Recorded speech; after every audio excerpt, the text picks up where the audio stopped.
Ladies and gentlemen, once again you have entered the dungeon.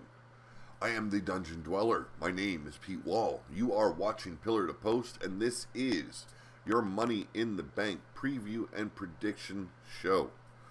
Now, I'm a little bit late getting to this, but it's been another hectic week for me, and if you haven't been able to tell by now, I feel like I'm getting a bit of a cold, so I do apologize for the voice and the bad intro. I'm going to keep it low tone today. Got to save my throat. So, tomorrow night, one of the biggest pay-per-views in WWE.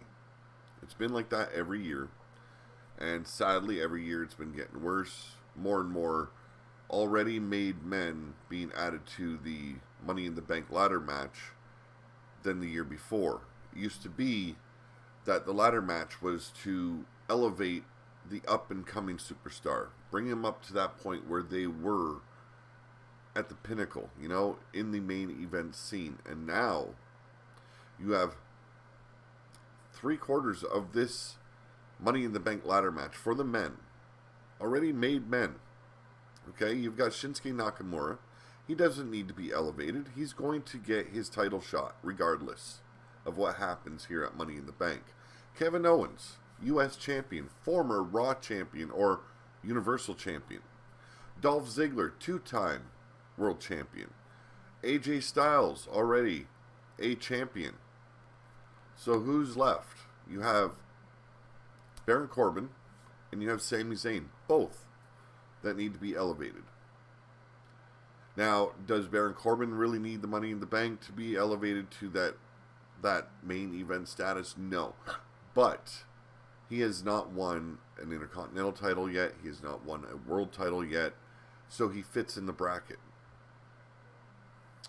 So you have all these guys here. And then you have Kevin Owens, a U.S. champion, demanding to be in Money in the Bank so he can also be the world champion or WWE champion, whatever the hell they're calling it.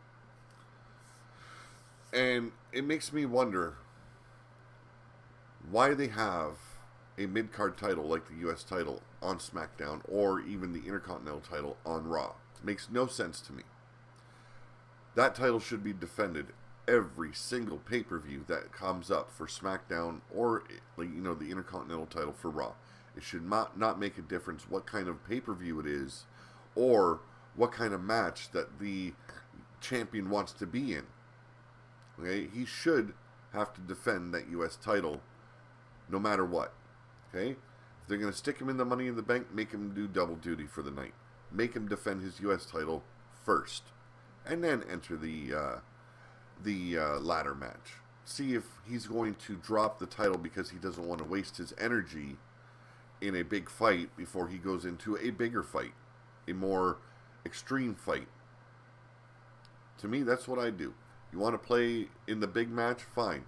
You defend the title you own first. That's what I would do. My opinion, though. The main event of the night will be, of course, Randy Orton versus Jinder Mahal. And if rumors are correct, Randy Orton will not be walking out the SmackDown WWE champion. Not going to happen. Now, there is rumor that there's going to be a lot of old-timers at the arena tonight, and that could be the reason why Randy Orton is going to take the dive. I'm not going to say he's going to take the dive, but take the loss. Now, are these rumors true? Who knows? That isn't what this show's about, though. This is about my predictions, who I pick to win. I'm just cluing you guys in what's all going around, what kind of rumors are out there.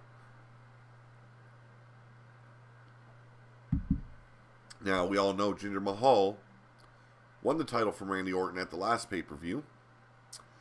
And my hopes, if he goes on to retain the title tonight, they get away from that storyline they're working on right now. The one where he is, basically using the anti-American gimmick. Okay, we're done with that. He needs to go on. Look at the way he dresses for one. He dresses in a sharp suit. You know, he's got the title draped over his shoulder. He doesn't need to go the anti-American route. He can simply go and state that now that he's WWE champion, he doesn't need the American people. He doesn't need the Punjabi people. He is a self-made man. He has done it on his own. You know, he drives expensive cars. He wears expensive clothes. You know, yada, yada, yada. He doesn't need to go the route of the anti-American. I think they need to do away with that. Get him away from it. And I think that will help. Also, his promos. My God. He needs to be able to push his voice a little bit harder out there. It sounds like he's got strep throat all the time. Kind of like the way my voice sounds right now, but worse. I understand with people with low voices, it's hard for them to really push their voice out there. But look at Undertaker. He doesn't need to, you know. He's got that low baritone voice. He can push his, you know, elevate his voice up to there where people can understand him correctly. Jinder Mahal needs to work on those parts of his promos. And if they get him away from the anti-American bit, I think it'll be a lot better for him.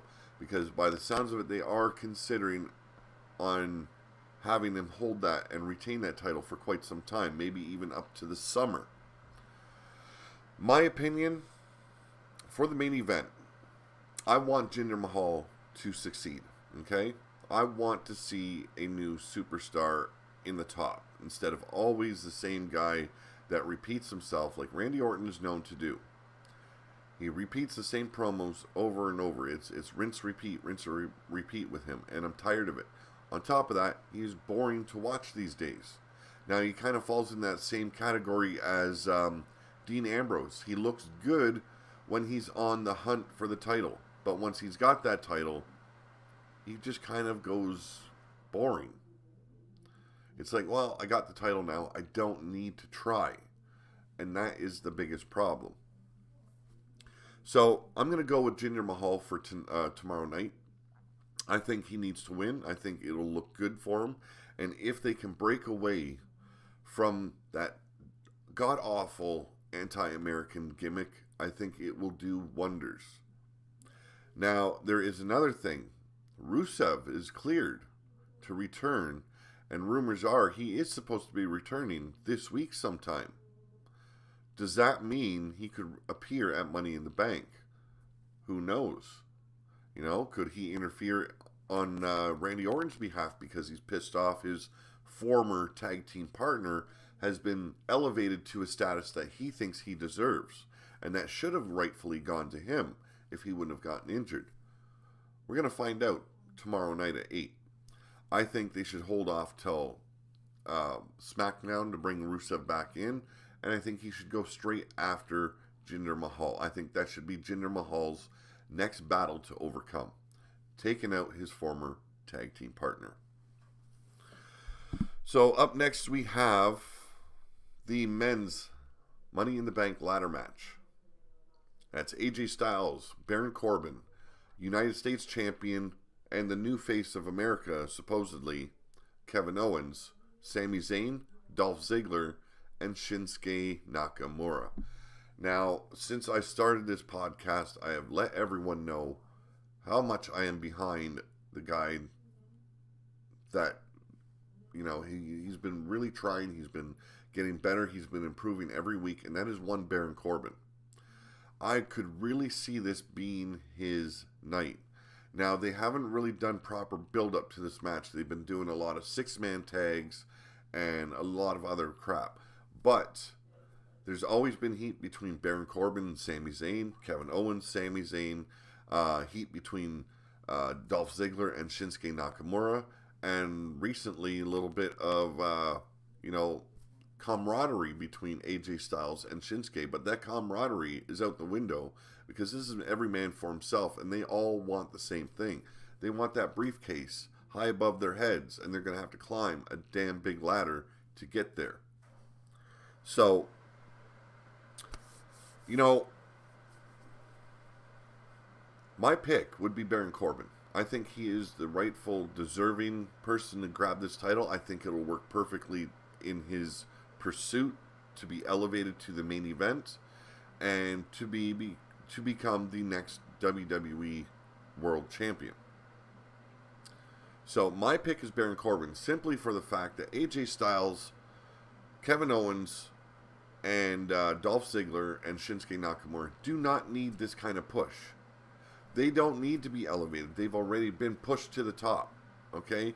Shinsuke Nakamura, damn, you know, he's going to be world champion anytime anyway. So why waste it on him? AJ Styles, the same thing. Why waste it upon him? And Kevin Owens, you have a title. I don't even understand why you're in this match. Sami Zayn could really need this. Okay? His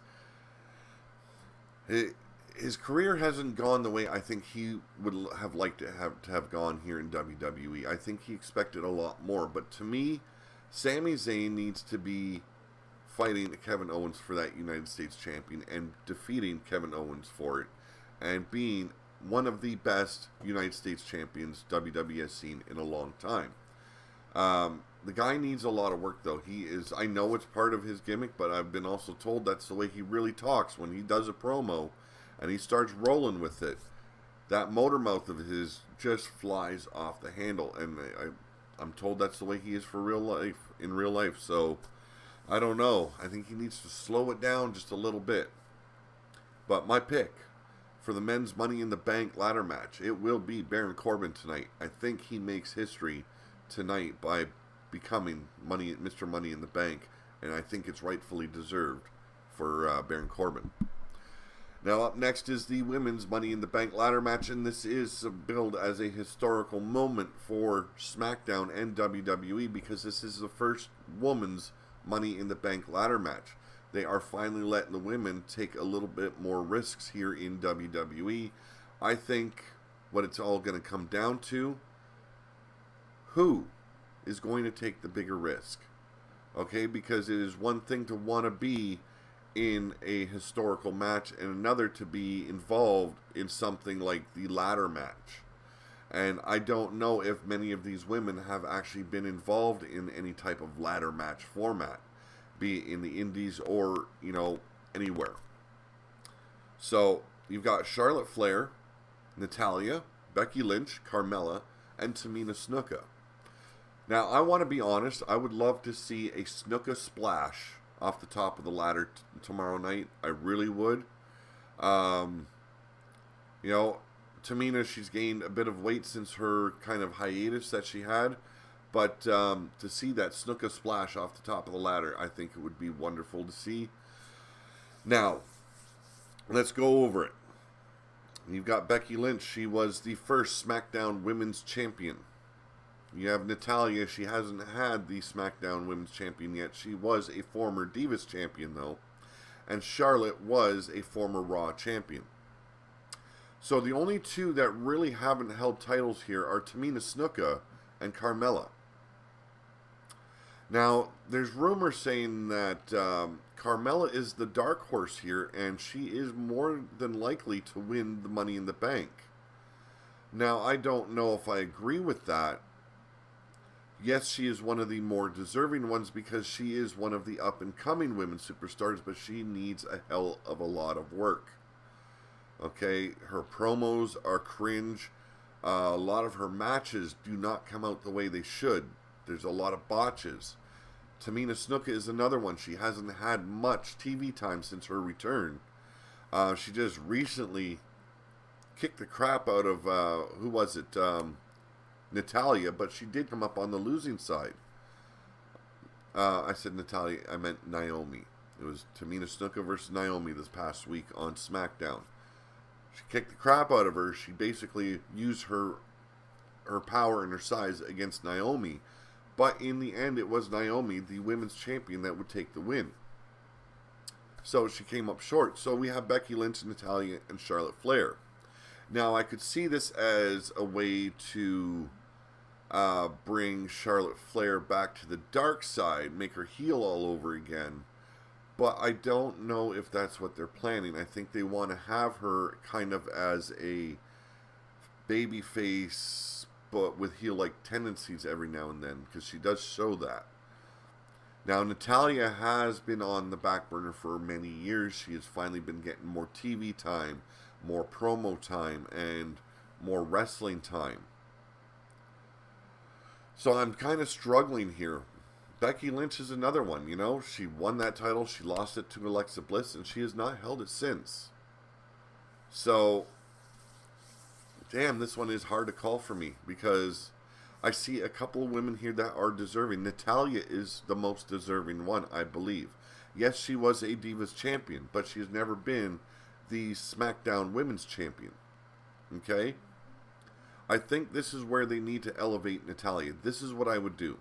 Because they don't know how much longer she's going to want to stick it out in WWE as a performer. Okay? And frankly, she is probably one of the oldest women on the roster right now. She has had the most successful career out of all of them, and yet she has kind of been put on the back burner for a lot of stuff. I think it's time they elevate Natalya to the status as champion. I think they need to give her that moment as Miss Money in the Bank and take on the champion at her choosing and win that SmackDown Women's Champion and become, you know, a heel champion. We need a good heel champion. And yes, I know there's a lot of her promos are cringe, but I think Natalya is the one that is deserving. I don't want to see Carmella win it because she needs way too much work as of yet. The only other ones I could see winning it is Becky Lynch and Charlotte Flair, and I don't want to see Charlotte Flair as champion right now. Becky Lynch, I think she could win it, but she gets too much heat on her promos. Management doesn't like the way she sounds on the microphone. I like the way she sounds. I think she sounds like a very beautiful woman. I think she sounds like a strong woman. And I think people just need to get past the accent. Okay, I think accents are hot for the most part. Some women and men just don't know how to get their words over when they try and communicate. But for the most part, accents, especially from a beautiful woman, or any woman for that matter, sound wonderful to me. And I don't see a reason why they harp on her for her accent herself. I'm going to go with Natalya, okay? Just because I think she is the most deserving. She's been busting her ass off to bring her career back around, and instead of sitting in the back in the locker room and doing all the niceties that she's been made to do, like, you know, take care of kids, and, you know, when Ultimate Warrior passed away, she took care of the family and did everything for them when they were at the arena and helped them out so much. She does a lot of the anti-bullying campaigns and meeting sick children and all that. I think she is deserving at this point. Okay, you know, besides some of the bad promos, she is the most deserving. SmackDown Women's Title match is between Lana and Naomi, and if Naomi loses the title tonight to Lana, I think that is going to wreak havoc on her self-esteem to have been defeated by a woman that has yet to debut, that no one knows exactly what she's capable of doing as of yet. Yes, she performed a nice hammerlock sit-out spine buster the other day on SmackDown, but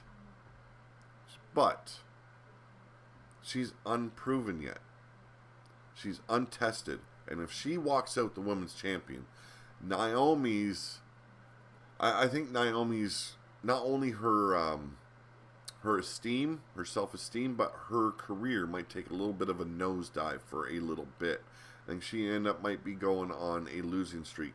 Now, is that what I think is going to happen? No, I don't think they're going to have Lana walk out the women's champion just yet. That would be unfair to all the women in the locker room. Now, WWE isn't known to be fair, but they got to play it smart here as well.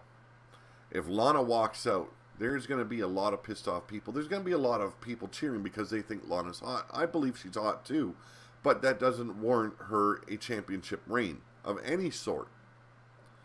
Now, Could this be a spot where Rusev reappears in WWE to help his woman out? I could see that happening. He is been rumored to be returning this coming week. Could he return at Money in the Bank, either take out Jinder Mahal or help him out or help his wife, Lana? Man, this is a tricky one because I could see things going a bunch of ways. I say the only way Lana wins the match is Rusev interferes on her behalf, or she has that bodyguard she had when she was doing the dark matches in NXT. I can't remember who that was. But they cannot allow her to win. Okay, she needs to be tested. Naomi takes her title home. I believe that's the way it should go. I believe she doesn't deserve to take a hit by losing to a rookie that has only been training for a few months now. Don't think that should happen. So I'm going to pick Naomi here. SmackDown Tag Team title match. The New Day versus the Usos. Now, we don't know which part of the New Day is going to be in the match. Could it be Kofi Kingston and Austin Creed? Could it be Kofi and Big E? Could it be Big E and Creed? We don't know. They'll be facing the Usos. Now, we all know New Day just finally debuted on SmackDown this past week. They had their very first match, and it ended up being an 8-man tag team match. There's not been any real hype in this match besides them slinging shit back and forth. And there goes my Skype. I will quickly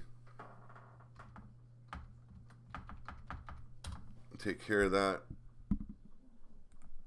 Okay, so we've got New Day and the Usos. They've been throwing a lot of shit back and forth.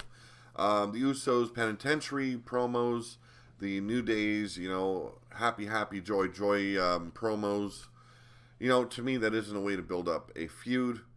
Then an 8-man tag that made absolutely no sense. Didn't work for me.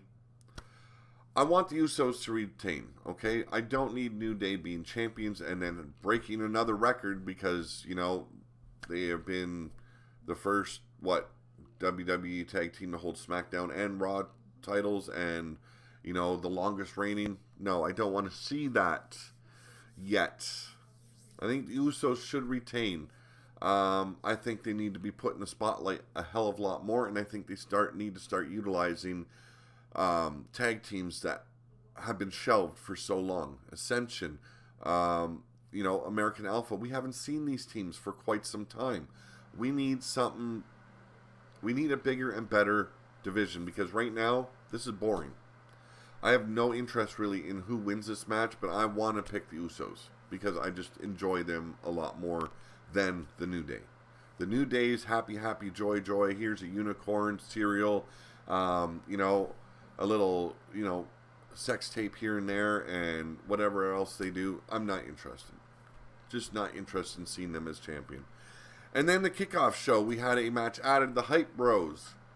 Zack Ryder and Mojo Rawley versus the Colognes. Now, to me, this makes no sense. The Hype Bros were the number one contenders when Zack Ryder got injured. They were never able to go after that title shot that they wanted. Zack Ryder went out on injury and had to recuperate, and he's finally returned this past week.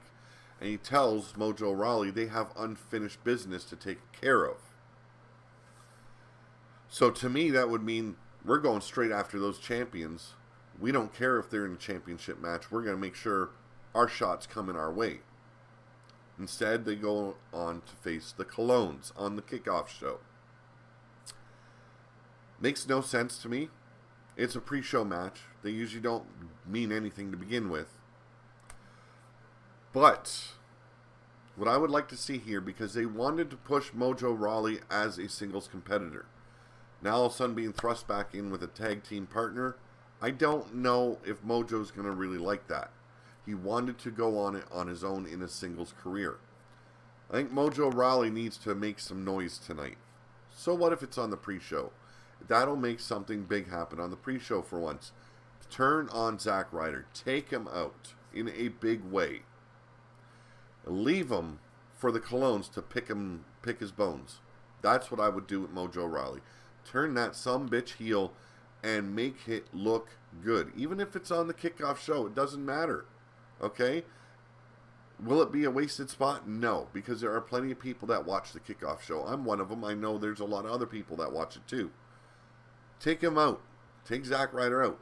There's been talk that on Twitter that Kurt Hawkins would like to have Zack Ryder back as a partner, and I think that would do a world of wonder for both guys.